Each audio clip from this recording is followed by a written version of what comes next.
为什么越聪明的人越喜欢待在家里？你是不是也有过这样的经历？明明最享受一个人在家看书、上网做自己的事情，可周围的人总劝你别老宅在家，出去多交交朋友，多参加活动。久而久之，你开始怀疑自己是不是不合群，甚至觉得这样是不是不好。然而，最新的科学研究却告诉我们一个颠覆传统的结论：喜欢独处、乐于待在家里的人，往往拥有更高的智商和更强大的内心世界。听起来不可思议吧？今天我们就深入探讨这背后隐藏的科学依据，带你一步步了解为什么宅在家反而可能是聪明的表现。首先，我们从心理学研究说起。2016年，一项发表在英国心理学杂志上的研究引起了广泛关注。研究者分析了超过15000名年轻受试者的生活与心理数据，想找出影响人们幸福感的因素。一般来说，多跟朋友社交能增加快乐，住在人口稠密的大城市反而可能降低满意度。这符合我们对人是群体动物的常识认知。人多热闹，独处寂寞。然而，当研究者考虑智商这个因素时，却发现了一个惊人的反转。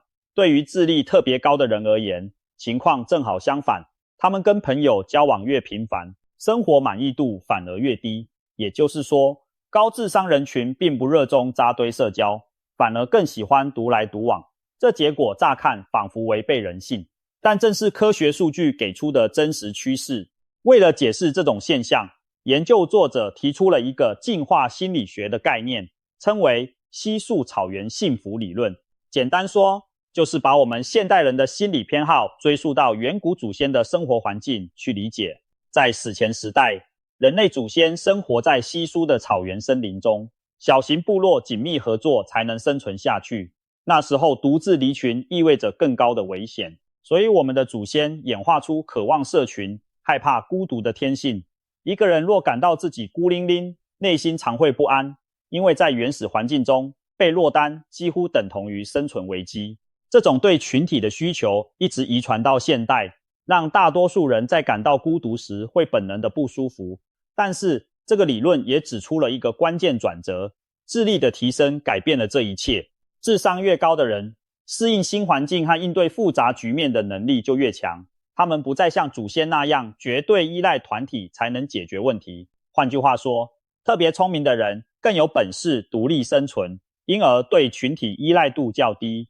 这正好解释了为什么高智商者在现代社会里往往不那么爱往人堆里扎，因为他们的内心得到了净化，能够享受独处并从中获得满足。研究中还提供了一些有说服力的数据。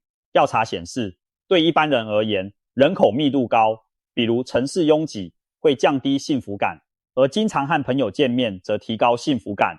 然而，在高智商受试者中，结果完全相反，社交越频繁，他们自曝的幸福度越低，仿佛对他们来说，过多的社交成了一种负担，而不是享受。他们更倾向于自己待着，把时间花在个人兴趣或目标上，而不是参与大量的社交活动。换句话说，聪明人不是不需要朋友，而是他们不需要大量的闲聊式交际来获得快乐。从进化角度看，智力高的个体能自行解决许多挑战和问题，所以不必像他人一样透过群体互动来寻求支持。相反，那些智力较普通的人在遇到难题时更仰赖伙伴帮助，因此更享受朋友相聚带来的安全感。这一研究结论令人深思，也许我们传统观念中爱社交等于适应良好，爱独处等于性格有问题的看法需要重新审视了。听到这里，你可能会问，难道喜欢独处就是聪明的绝对标志吗？会不会只是性格内向外向的差异，而未必跟智商有关？确实，性格特质是因素之一。早在100年前，心理学家荣格就将人分为内向和外向两种类型。内向者倾向从独处中恢复能量，外向者则从社交中获得能量。内向并不等于害羞，它更像是一种大脑偏好安静环境的天性。很多高智商者恰巧是内向型人格，他们天生喜欢一个人思考、学习，这与智商高低之间存在一定相关性。然而，喜欢待在家这种现象背后，不仅仅是内向的问题，还有更深的大脑运作机制与心理习惯在支撑。现代脑科学的发现就揭示，拥抱独处其实是一种高效率大脑的表现。让我们看看神经科学方面的证据，大脑并不是只在忙碌时才有收获，恰恰相反，当大脑处于没有外界干扰的闲置状态时，它会更高效地进行内部运作。神经科学家发现，人独处放空时，大脑中有一个名为预设模式网络 Default Mode Network DMO 的系统会被激活。这个 DMN 在我们不专注于外界任务、自由发想时最活跃。研究表明，预设模式网络的活跃带来多方面的益处。首先，它会刺激创造力，让大脑不同区域产生新的连结。很多绝妙的灵感，往往就是人在发呆或独自漫步时突然冒出来的。因为此时 DMN 帮我们把各种资讯在脑海中重新组合，跳出既有框架。第二，独处有助于记忆整理。当不用应付外界讯息时，大脑会把短期记忆转换为长期记忆，把白天学到的东西进行巩固，这对于学习非常有利。第三，独处提升自我觉察与情绪调节。一个人安静待着时，容易进行自我反思，审视自己的行为和情绪。实验显示，只要独处15分钟，就能明显降低焦虑、沮丧和紧张的情绪。科学家把这称为非活跃化效应，意思是短暂停下外在活动，反而中断了持续紧绷的压力回路，让身心放松，甚至睡眠品质和免疫力都随之改善。最后，令人意外的是，独处还能培养同理心和前瞻力。长时间在社交中忙碌的大脑，其实很难静下来体察细微的人际讯号。反之，适度的孤独让我们敏锐地感受自己的内心，也更敏感于他人的非语言情绪。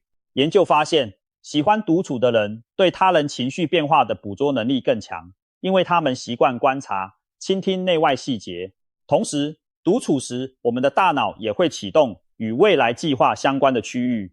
人在静思时常会回顾过往经验，反省得失，进而为未来做出更好的规划。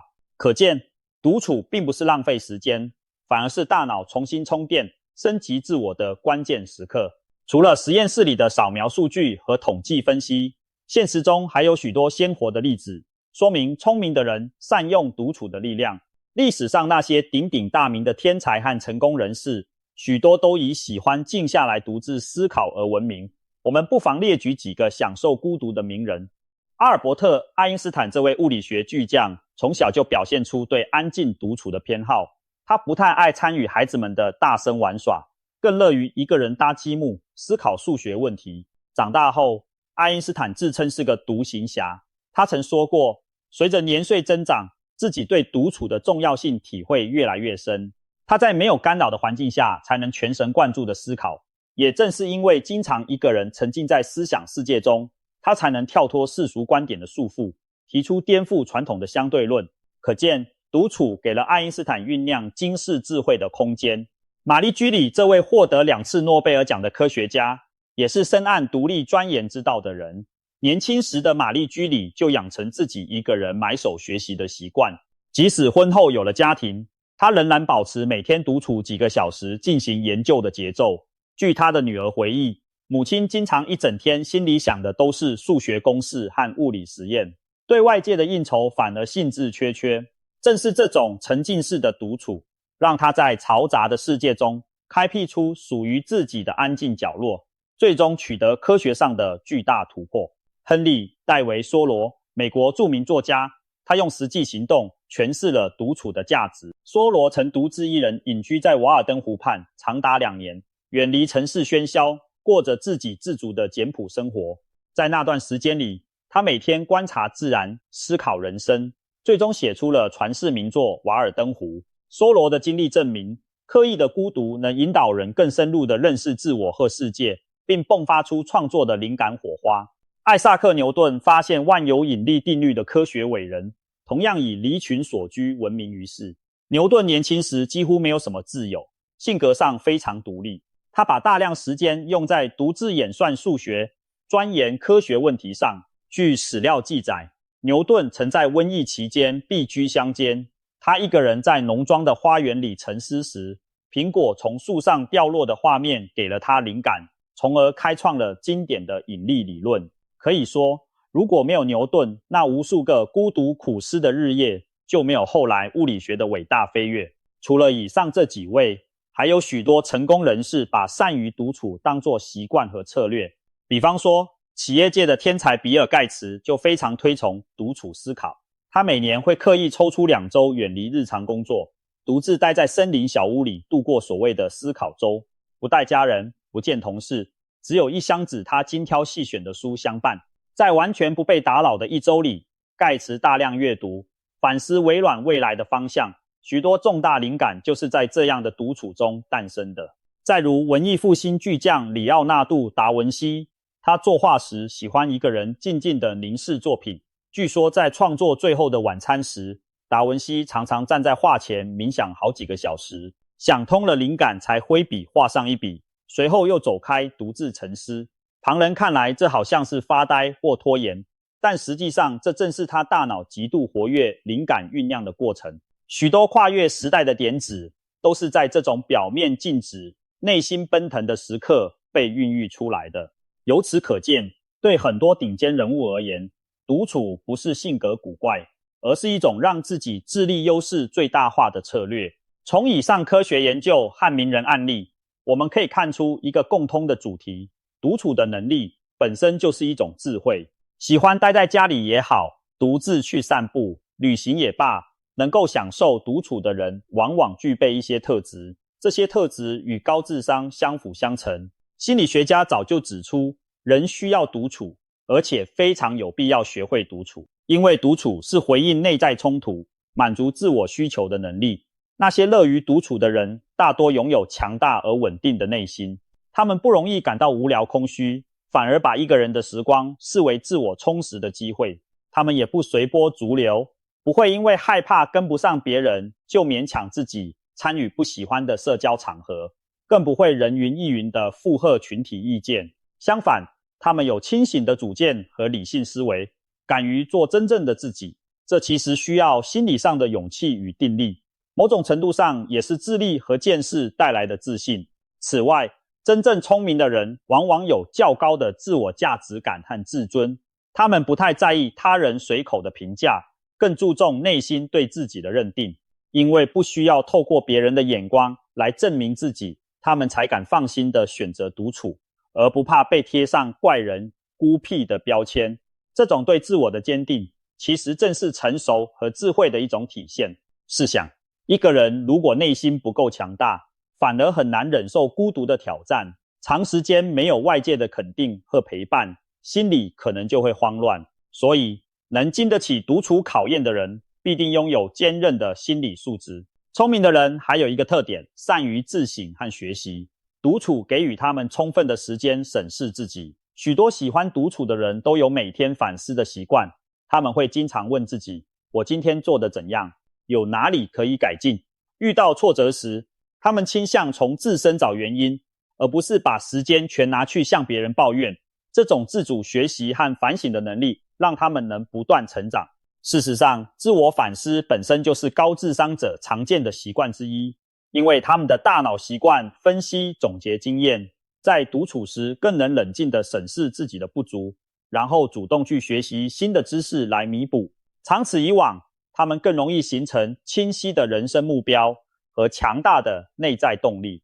不少宅在家的人其实一点都不闲，他们也许默默定下了考证书、学技能、写小说等计划，并且一步一脚印地推进。他们做事前喜欢多思考几步，提前构想各种可能的结果，所以行动起来反而更有方向感。一旦决定了要做什么，他们往往行动力惊人，因为那驱动他们的动力是发自内心的兴趣或梦想，而非他人的催促。这些都是高智商者常见的品质，而恰恰是在一个人独处时，才能更好地培养和发挥这些品质。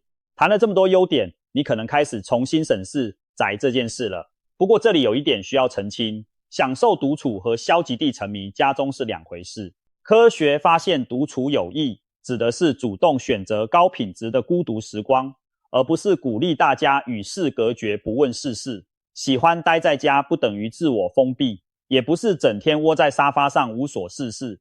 真正聪明的宅人往往把时间用在提升自我和进行有意义的活动上，可能是在家阅读一本好书，可能是钻研一项新技能，或者静心写作、画画，甚至玩一款富有挑战性的游戏来锻炼大脑。关键在于他们主动筛选社交，把那些无意义的应酬、纯耗时间的聚会减到最少，换成自己更喜欢也更有收获的事情。相比起热闹但浮泛的社交，他们更享受私人天地里的充实与自在。在这种状态下，他们并不感到孤单，反而如鱼得水，因为这正是符合他们性格和智力优势的生活方式。当然，我们也不需要走向另一个极端，以为所有聪明人都应该与世隔绝。适度的社交对每个人仍然是必要的，人毕竟是社会性动物，友情和爱情都是人生宝贵的财富。对于高智商且喜欢独处的人来说，他们并非拒绝所有社交，而是更注重品质而非数量。他们可能朋友不多，圈子很小，但那几个朋友往往志同道合，关系深厚。他们倾向于与能够理解自己，让自己愉快和成长的人交往，而对喧闹的陌生场合兴趣缺缺。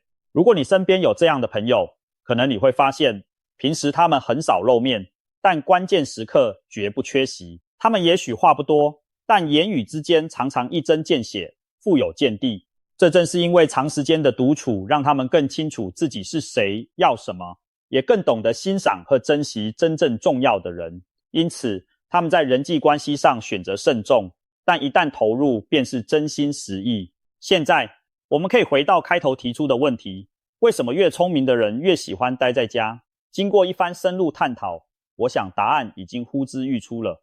总结来说，聪明人喜欢待在家，不是因为懒惰或孤僻，而是源于他们的大脑偏好和心理需求使然。科学研究证明了高智商与独处倾向之间的联系。他们的大脑在独处时运作更高效，能激发出更多创意和智慧火花。他们的心理更独立自主，无需透过无穷无尽的社交来获得认同和快乐。